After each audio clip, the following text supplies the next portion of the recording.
What if the breakthrough you've been begging God for isn't being withheld, but it's being held in reserve, waiting for you to reach for it differently? You've prayed, you've believed, you've quoted the promises and claimed the scriptures, and yet something still feels stuck. The situation hasn't moved. The answer hasn't come. And slowly, quietly, doubt starts to whisper that maybe God isn't listening. Maybe you're not worthy enough. Maybe it just isn't meant to be. But what if the problem isn't your faith but your method? There is a spiritual discipline so powerful that Jesus didn't say if you practice it, he said when. He assumed you would. A discipline that shifts atmospheres, breaks bondages, and positions you to receive what prayer alone hasn't yet produced. It's fasting, and most believers have never been taught how to do it correctly. Today I'm going to show you 7 practical, spiritually grounded steps to fast and pray in a way that actually produces results. Not ritual, not religion, not starvation with a Bible verse attached, but a consecrated, intentional pursuit of God that moves heaven and changes earth. By the end of this message, you won't just know what fasting is, you'll know exactly how to do it and why it works. Number 1, understand why you're fasting before you begin. Fasting without purpose is just skipping meals, and God is not moved by hunger, He is moved by hunger for Him. Matthew 6:16 doesn't say fasting is optional. Jesus said, when you fast, not if. He built it into the rhythm of the believer's life. But He also warned against fasting for the wrong reasons. The Pharisees fasted to be seen. Their fast produced nothing but a reputation. Before you go 1 hour without food, answer this question honestly. Why am I doing this? Are you fasting to twist God's arm? That won't work. Are you fasting to appear spiritual? That's performance, not pursuit. But are you fasting because you are desperate for His presence, hungry for His direction, broken enough to surrender comfort for clarity? That is the fast that heaven responds to. Write your purpose down before you begin. Make it specific. A fast with a clear purpose is a fast with a clear target, and a targeted prayer is a powerful prayer. Number 2, choose the right fast for your season. Not every fast looks the same, and God is not grading you on difficulty. He is looking at your heart. There are several biblical models of fasting. A complete fast, no food, water only, like Esther's 3-day fast before she approached the king. A regular fast, no food, water permitted, like Jesus's 40 days in the wilderness. A Daniel fast, no meat, no sweets, no delicacies, chosen when health or season requires a different form of sacrifice. God says in Isaiah 58:6, "Is not this the kind of fasting I have chosen? To loose the chains of injustice and untie the cords of the yoke, to set the oppressed free and break every yoke?" Notice that. God is less concerned with what leaves your plate and more concerned with what shifts in the spirit when you deny yourself. Ask yourself honestly, what am I genuinely sacrificing? Because if giving up meat causes you no discomfort, it requires no faith. Choose a fast that costs you something. That might be food. It might be social media. It might be entertainment. The question isn't which fast is most impressive.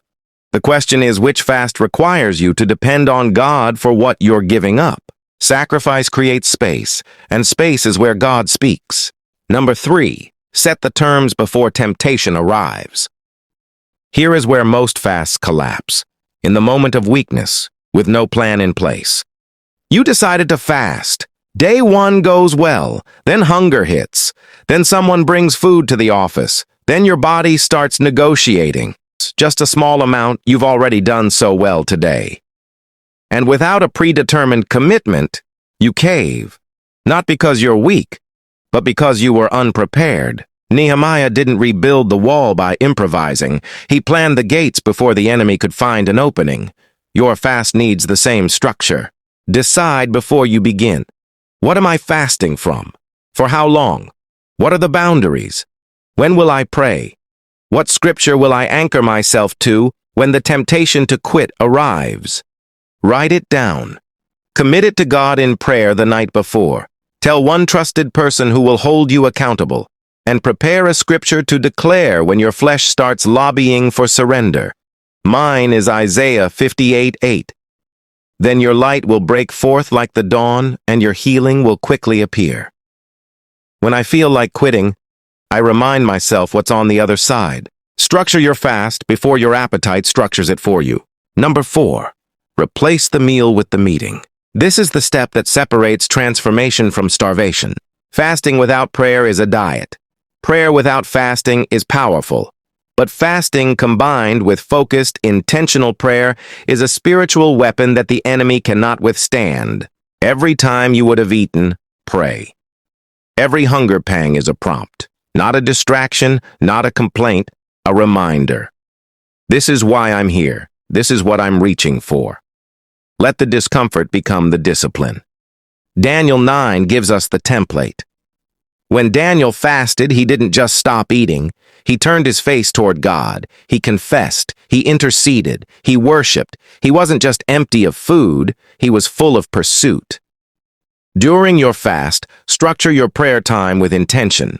Begin with worship, not requests. Spend 5 minutes simply acknowledging who God is before you tell him what you need. Then confess anything that creates distance between you and his voice. Then intercede. Bring your specific purpose before him with focus and faith. Then listen. Sit in silence. The meal you're skipping is being replaced by a meeting.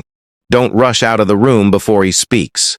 Number 5, expect spiritual resistance and don't be moved by it.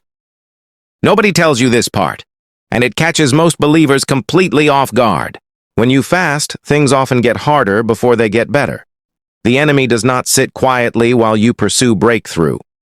He escalates. Emotions surface, conflicts arise.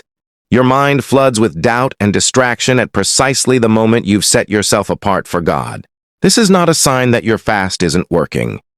This is a sign that it is. In Daniel 10, the angel told Daniel that from the very first day he began to humble himself and fast, his prayer was heard. But the answer was delayed 21 days because of spiritual opposition. The fast didn't fail. The fast was the reason the breakthrough eventually came through. When resistance hits, and it will, do not interpret it as rejection. Interpret it as confirmation that you are close to something the enemy doesn't want you to have. Stand firm. Fast through the warfare, not away from it. The breakthrough you are carrying is worth the battle you are walking through. Number 6, guard your words during the fast. Most people guard their plate during a fast. Very few guard their mouth. But Isaiah 58, the fasting chapter, doesn't just address what you eat. It addresses how you speak. It warns against fasting while pointing fingers, speaking wickedness, and stirring up strife. God was clear. A fast offered with an unguarded tongue is a compromised fast. Your words carry creative power. Proverbs 18:21 says, "Death and life are in the power of the tongue."